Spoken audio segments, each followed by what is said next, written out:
Okay, we have this set structure, and then how do we flow and embody what we're feeling in the moment? That's kind of what this meditation. I said I was going to share a meditation, but I actually feel like I'm just going to talk. And this is my meditation. We'll see.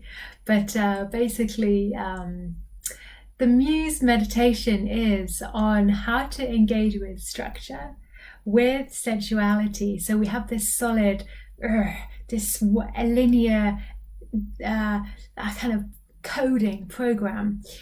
So let's talk about it through Kundalini yoga. Okay, an experience of something which is like a set sequence. Not all yogas do that. It's interesting, I felt guided to it. I didn't really know that much about it when I got involved. It's interesting, I felt guided to that. Clearly I needed that structure. It's not something that I would naturally choose if I really understood that, and essentially. So with that wild, spontaneous, untamed aspect, there is the beauty of this structure that holds it like a spine.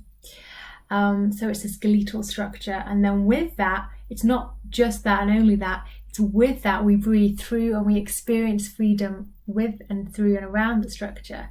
And then sometimes that will mean that we slightly move and shift something. Sometimes it looks exactly the same, but it feels totally different because you are embodying your power. So what I wanted to share about that in tune with the astrology is today we have this tension moment, this challenging aspect between the wonderful Saturn, the wonderful the agricultural strong horse with the strong sickle kind of rod of like, I am going to discipline you and you're going to learn how to be resilient and strong, and every day you will have a challenge, but through it you will grow and you will be long lasting, and this kind of, you know, I'm going to be with you forever as your kind of like whip in a way but in the most loving way, in the way that the universe, God, goddess, consciousness, spirit, source, how you term it, is beautifully benevolent, and we are one with it, and we are forever in this embrace of expansion and of experience. So it's for our greatest good, but it doesn't always mean our emotions or our personality or our mind agrees with that, and that's the journey of experience and the wonderful like narratives that we play out in life. So Saturn is this, the taskmaster in a way, and then, you know, we have that in Aquarius with a bunch of other planets, but we don't need to, you know, this is a small video. And in traditional astrology, Saturn is ruling this zodiac of Aquarius. So very strong, has all of his resources to really empower our disciplined commitment and task orientation of creating this futuristic vision in tune with the cosmos, spilling out the waters of wonder upon the earth, serving humanity and not just the one, but seeing all as one. Alternative, kind of weird, maybe seen as a black sheep because they're so avant-garde, and they're so, I said that in a really weird way, they're so avant-garde and they're so beyond, which kind of fits the term of what I was saying. So just breathe that in for a moment. I've talked quite fast.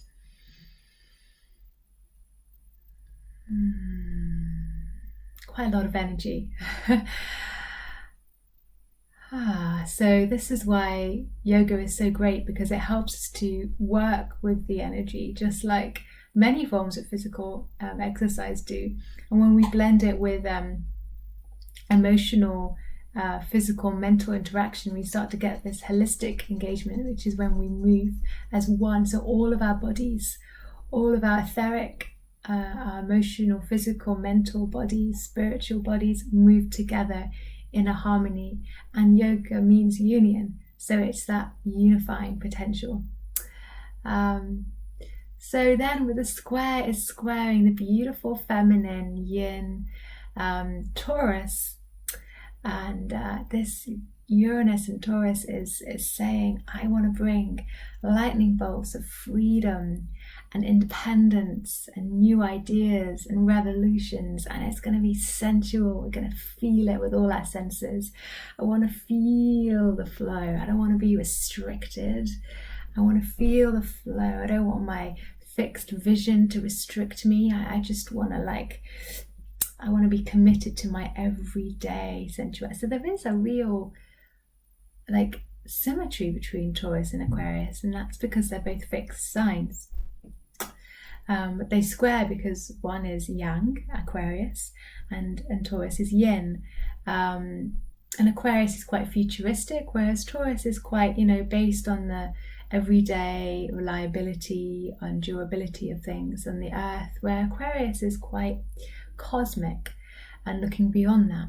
So we have this outreaching vision versus this need to just undo everything in the everyday. So it's like, how do we create vision when we're undoing everything?